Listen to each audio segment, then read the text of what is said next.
Here in Eleanor Hotel is when you sit down for a discussion with award-winning American novelist. This goes on for quite some way.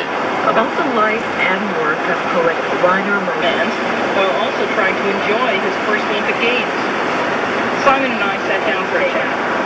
Simon, can you describe what the last couple of weeks have been like for you? Yeah, it's been a little hectic. We've been running around a little bit.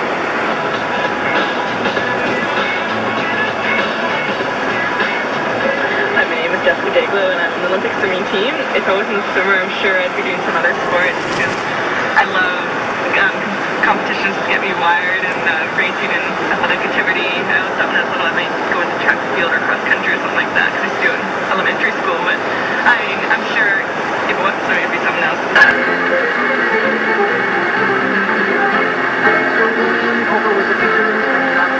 St. John's Fire. Many members still attending from the public, looks like a headline sons of a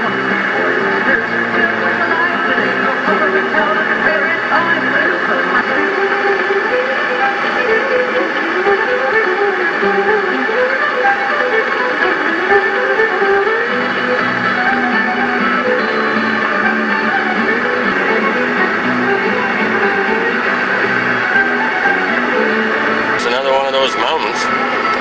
That's towards St. John's. I'm 175 kilometers away from St. John's. So there's another one of those mountains way over there. Mark Portnoy chucked an eraser at Bucky's Harris. The eraser bounced off the blackboard. Sam laughed. Everyone laughed. He wasn't the only one who laughed, but he was the only one laughing when Mrs. Estabrooks turned around. And he was the only one that got a detention. But I didn't do anything, he said. Sam had never in 7 years of school had a detention.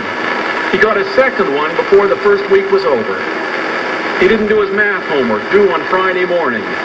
And Mrs. Estabrooks made him stay behind at the end of the day to do it. I didn't know we had math homework, said Sam. That's because you were too busy fooling with erasers, said Mrs. Estabrooks. Sam hated Mrs. Estabrooks.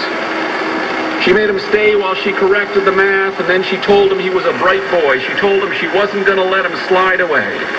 You're not going to slide away, she said. Watch me, muttered Sam under his breath. Watch me, he muttered as he left the room, his backpack bouncing on the door frame. I hate my class, he said at dinner. On Thursday of the second week, Sam came home at lunch, and for the first time... As you can see, we run into a little bit of rain. I'm about 125 clicks out of St. John's. But hopefully this will clear up. After U.S. missiles accidentally hit 3 villages north of Kabul, American warplanes are targeting 4 other cities as well. There are concerns about the fate of millions of people in Afghanistan if they don't get immediate food aid. Khalil Gulman of the Canadian Relief Foundation is in Kabul, helping to provide a policy convention in London, Ontario. Harris promised to be very active during the next several months before he leaves office. Inmates at the new provincial jail in Dartmouth, Nova Scotia want to meet with management to talk about food. About 50 inmates stopped eating Thursday. They're only taking fluids to protest against the... calling all lovers of cello music, today's music craft is for you. It features 2 major works for the instrument. One a sonata by Chopin, the other by Beethoven. They're played by Thomas... Well, talk about a lunar landscape, eh? As you were telling me before, it was invented by a Russian scientist by the name of Leo or Leon Theremin? Leon Theremin. Okay. But as we said, he didn't call it the Leon. He called it the Theremin. Yes.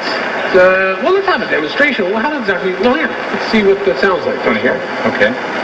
First of all, we've got one antenna here that does...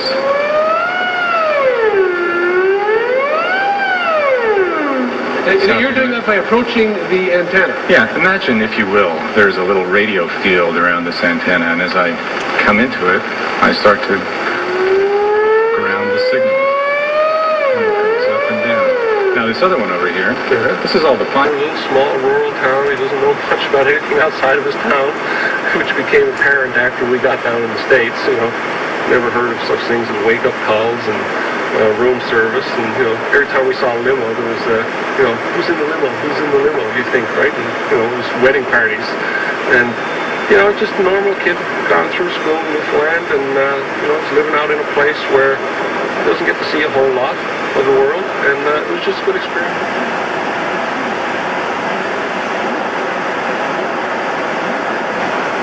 Still messy, foggy, drizzly, and kind of cool too.